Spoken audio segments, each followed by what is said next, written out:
Hello everyone, स्वागत है आप सभी का एक बार फिर से हमारे चैनल जीडीसी ट्यूटर में। जैसा कि आपको पता है, डी फार्मेसी का जो भी एग्जिट एग्जाम होने वाला है, उस एग्जिट एग्जाम में आने वाले हर एक सब्जेक्ट का हम प्रॉपर एमसीक्यू प्रैक्टिस अपने इस चैनल पे करा रहे हैं, जिसकी प्लेलिस्ट भी बन चुकी है। प्लेलिस्ट में जाके अलग अलग जितने भी सब्जेक्ट आपके एग्जाम में आएंगे, उन सभी सब्जेक्ट का 20-20 एमसीक्यू हर एक पार्ट में प्रॉपर विथ एक्सप्लेनेशन हम आपको बता रहे हैं, जिससे आपकी एग्जिट एग्जाम की तैयारी भी अच्छी हो सके और एग्जिट एग्जाम में किस प्रकार के क्वेश्चन बने उससे का भी आइडिया आपको इस वीडियो से लग जाता है। इससे पहले हमारा फार्मास्यूटिक्स का पार्ट नंबर 5 तक हो चुका है, 5 पार्ट हो चुका है। ये वाला पार्ट नंबर 6 होगा। इस 6 पार्ट में हम देखेंगे कि भैया 20 क्वेश्चन ऐसे कौन कौन से हैं जो कि आपके आएंगे, और यहाँ पे एक्सप्लेनेशन भी बताएंगे। साथ ही साथ इस फार्मास्यूटिक्स को हमने बताया था टोटल 10 पार्ट में आपका खत्म हो जाएगा। तो अदर जो भी पार्ट आपके मिस हुए हैं उसको प्लेलिस्ट में, या और भी जितने भी सब्जेक्ट के देखने हैं उसकी भी प्लेलिस्ट बनी है, जाके देख सकते हो। एग्जिट एग्जाम की कंप्लीट तैयारी के लिए आप हमारे डिस्क्रिप्शन बॉक्स वगैरह को भी चेक कर सकते हो। चलिए स्टार्ट कर देते हैं, देख लेते हैं आज का पहला एमसीक्यू यहाँ पे क्या होने वाला है। सबसे पहला आज हमारा क्वेश्चन क्या होने वाला है, which of the following closure is made from bark of oak tree. जी हाँ, जो क्लोजर हमारे इस प्रकार से लगते हैं, हमारे बॉटल वगैरह में जो क्लोजर बनता था ना, तो यहाँ पे इनमें से कौन सा क्लोजर हमारा ओक ट्री के बार्क से बनता है, छाल से बनता है? कौन सा? कॉर्क बनता है, प्रेस ऑन क्लोजर बनता है, या फ्लेजेंट प्लग क्लोजर हमारे बार्क के ऑफ ओक ट्री से बनेगा, या टेम्पर एविडेंट क्लोजर? कौन सा हमारा यहाँ बनेगा? तो इसका जो राइट आंसर होने वाला है डियर, कॉर्क। जी हाँ, जो कॉर्क होता है वो आपका बार्क ऑफ ओक ट्री से बनता है, वो क्लोजर हमारा कॉर्क कहलाएगा। जी हाँ, यहाँ पे आप देख सकते हो ओक ट्री कुछ ऐसा, इसी के बार्क से ये हमारा क्लोजर बनता है, ठीक है, जिसे हम कॉर्क ओक भी बोलते हैं। कुछ इस प्रकार से हमारा देख सकते हो क्लोजर का कॉर्क होता है। फिर आगे चलेंगे, अगला क्वेश्चन है, the first B pharmacy course approved by PCI at which college. जी हाँ, इंडिया के अंदर पहला बी फार्मेसी कोर्स का अप्रूवल किस कॉलेज को दिया गया पीसीआई के द्वारा? ऑप्शन है गवर्नमेंट मेडिकल कॉलेज अमृतसर को दिया गया, या बिरला कॉलेज पिलानी, बिट्स पिलानी जो आप आज के समय में है, Birla institute of technology and sciences, bits Pilani को दिया गया, या mother Teresa institute of pharmaceutical education and research को बी फार्मेसी कोर्स की अप्रूवल दी गई, या वेदा कॉलेज ऑफ फार्मेसी को।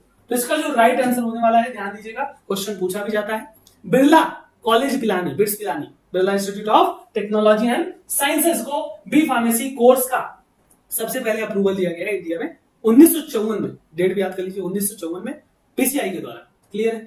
अगला यहाँ पे क्या क्वेश्चन होने वाला है, पूछा गया है, lecithin is used as the formulation of the suppository as the agglomerators, as drug solvent enhancer, या as a permeation enhancer, या एज अ प्रिजर्वेटिव। जी हाँ, सपोजिटरी मैन्युफैक्चरिंग में जो लेसिथिन कंपाउंड होता है, लेसिथिन इंग्रेडिएंट मटेरियल होता है, वो सपोजिटरी में as a deagglomerate use किया जाएगा, या as a solvent enhancer, as a permeation enhancer, या एज अ प्रिजर्वेटिव। तो भैया जो लेसिथिन होता है ना, लेसिथिन या अदर जितने भी आपके कह लीजिए सर्फेक्टेंट वगैरह होते हैं, वो एक तरह से एग्लोमेरेट जो बन जाता है ना पार्टिकल का, उसको डी एग्लोमेरेट करने का काम करते हैं। ऑप्शन ए यहाँ पे राइट हो जाएगा। देख सकते हो यहाँ पे एडिटिव के एग्जांपल्स दिए हुए हैं, विस्कोसिटी इंक्रीजिंग या हार्डनिंग एजेंट में ये सारे आप एग्जांपल लिख सकते हो। डीएग्लोमेरेट में आपका लेसिथिन और अदर सर्फेक्टेंट हो गया, ड्रग सॉल्वेंट इनहांसर में नॉन आयनिक सर्फेक्टेंट यूज किया जाता है, और परमेशन इनहांसर में ये fatty acid surfactant, nitric oxide होना, ये सब हमारे यूज किए जाते हैं।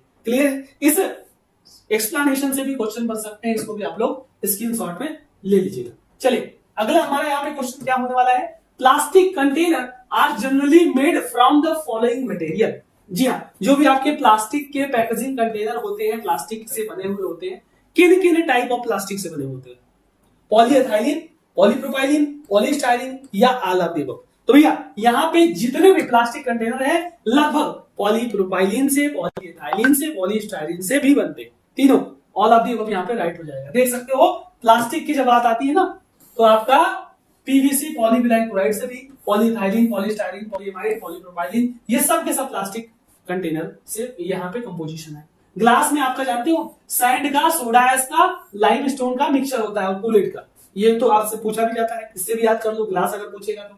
रबर में नेचुरल रबर, सिंथेटिक रबर, जो कि अलग अलग हमारे यहाँ पे नेचुरल सिंथेटिक के कॉम्बिनेशन से बनते हैं। इस टेबल को भी आप लोग नोट डाउन कर लेना, इससे भी क्वेश्चन बनता ही बनता है। क्लियर? आगे चलते हैं। अगला क्वेश्चन है, आर्टिफिशियल प्रिजर्वेटिव इज। हाँ जी, यहाँ पे आर्टिफिशियल प्रिजर्वेटिव का एग्जांपल बता दीजिए। लेकिन नीम की बात की जाए, NaCl सोडियम क्लोराइड की बात की जाए, हनी की बात की जाए, नेचुरल कैटेगरी के। लेकिन आर्टिफिशियल अगर पूछा है तो ऑप्शन डी बेंजोएट हो जाएगा कि नहीं हो जाएगा? जी हाँ, ऑप्शन यहाँ पे D benzoate will be the right answer. देख सकते हैं यहाँ पे preservative, natural agent, synthetic agent में बेंजोएट सोडियम बाइसल्फाइड की बात की जाए, सोडियम सल्फाइड की बात की जाए, सोडियम मेटाबाइसल्फाइड की बात की जाए, पोटेशियम बाइसल्फाइड की बात की जाए, सब के सब हमारे सिंथेटिक एजेंट होते हैं। क्लियर है? अगला क्वेश्चन हमारा बहुत इंपॉर्टेंट ये भी है, माइलार्ड रिएक्शन इज, हाँ जी, माइलार्ड रिएक्शन से होता है, टैबलेट के अंदर होता है, टैबलेट का डिस्कलरेशन हो जाता है, टैबलेट का डिस्कलरेशन ब्राउनिंग हो जाता है फ्यूरल्डिहाइड के फॉर्मेशन के कारण।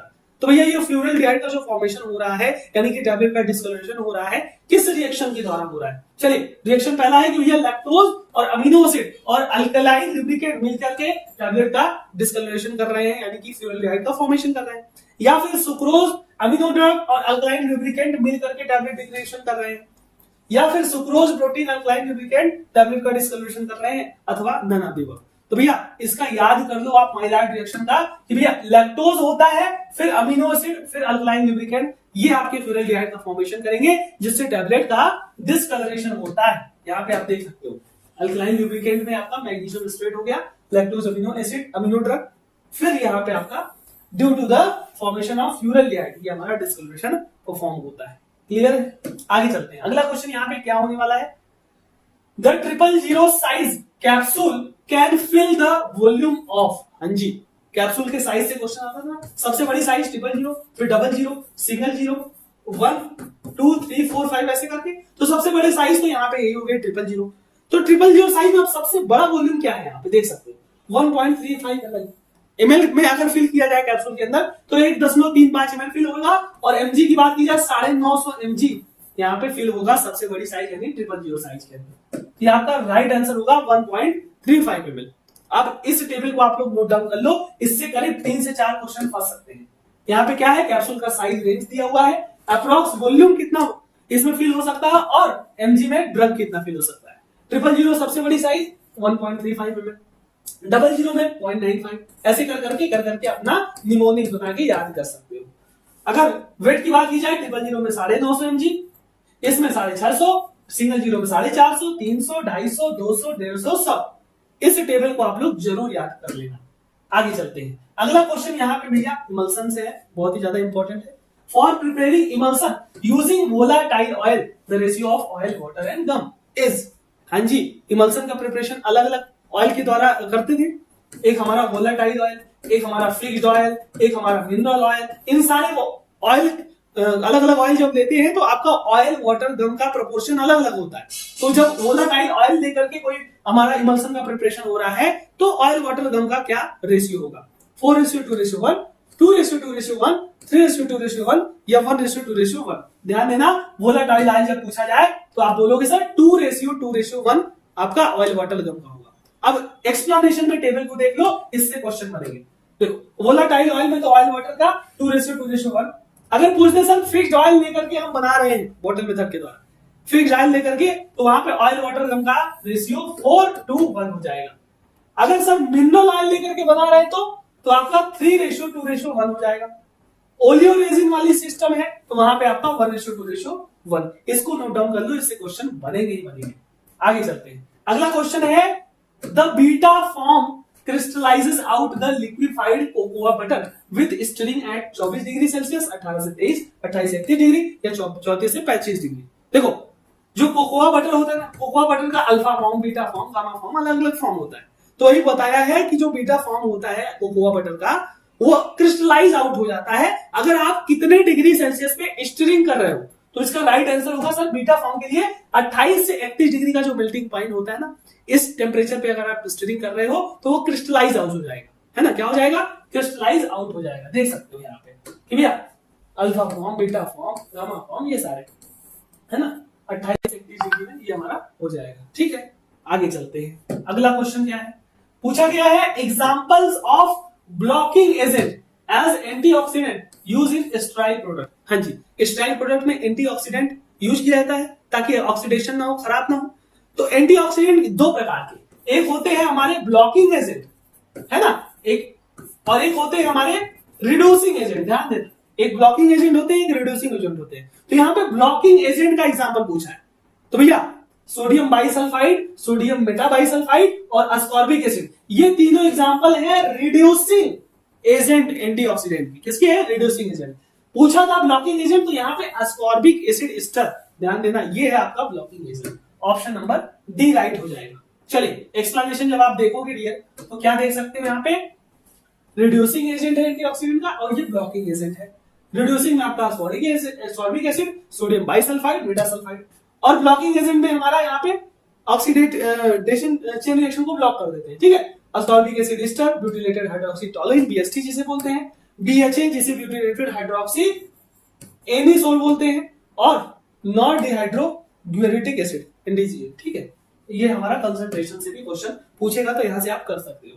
चलिए अगला क्वेश्चन क्या है यहाँ पे, विच of the following immunity is obtain during a life time. हाँ जी, लाइफ टाइम तक जो इम्यूनिटी ऑब्टेन होती है उसे हम किस प्रकार की इम्यूनिटी बोलेंगे? एक्वायर्ड इम्यूनिटी बोलेंगे, एक्टिव इम्यूनिटी, पैसिव इम्यूनिटी, या नन ऑफ द। तो या जो लाइफ टाइम तक एक्वायर्ड होती है वो इम्यूनिटी कहलाएगी एक्वायर्ड इम्यूनिटी। ध्यान देना, कौन सी? एक्वायर्ड इम्यूनिटी कहलाएगी, ठीक है। यहाँ पे आप देख सकते हो अलग अलग प्रकार का जो आपका एक्वायर्ड इम्यूनिटी होता है ना, immunity that develop during your life time तक डेवलप होता है। एक्टिव इम्यूनिटी क्या होती है? जो कि किसी इन्फेक्शन या वैक्सीनेशन के रिस्पॉन्स में डेवलप होती है। और पैसिव इम्यूनिटी क्या होती है? जो कि आपने एंटीबॉडी अदर या समवेयर एल्स से आप एंटीबॉडी प्राप्त कर रहे हो, उससे हमारा एक्वायर होगी। एक्टिव में भी आपका नेचुरल, आर्टिफिशियल। नेचुरल जो आपका इन्फेक्शन के रिस्पॉन्स में एंटीबॉडी डेवलप होती है, आर्टिफिशियल मतलब वैक्सीनेशन के बाद जो होता है। और यहाँ पे पैसिव में भी नेचुरल आर्टिफिशियल होगा। नेचुरल होगा जब आप ब्रेस्ट मिल्क वगैरह मदर का जो पीते हो उसके कारण, और आर्टिफिशियल में जो गामा ग्लोबुलिन इंजेक्शन या इन्फ्यूजन के कारण जो डेवलप होती है। तो ये हमारे अलग अलग प्रकार के इम्यूनिटी होती है, इसको भी याद कर लीजिएगा, क्वेश्चन इससे आएगा।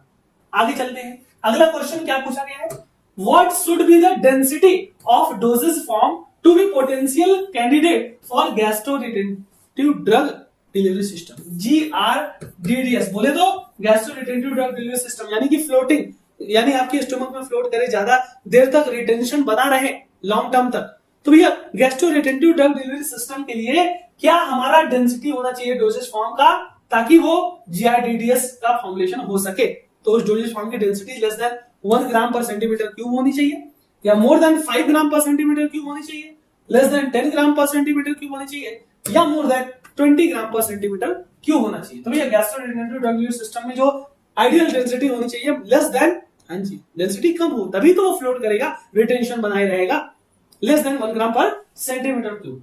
यहाँ पे आप देख सकते हो कि भैया जो डेंसिटी होती है ना वो लेस देन 1 ग्राम होनी चाहिए।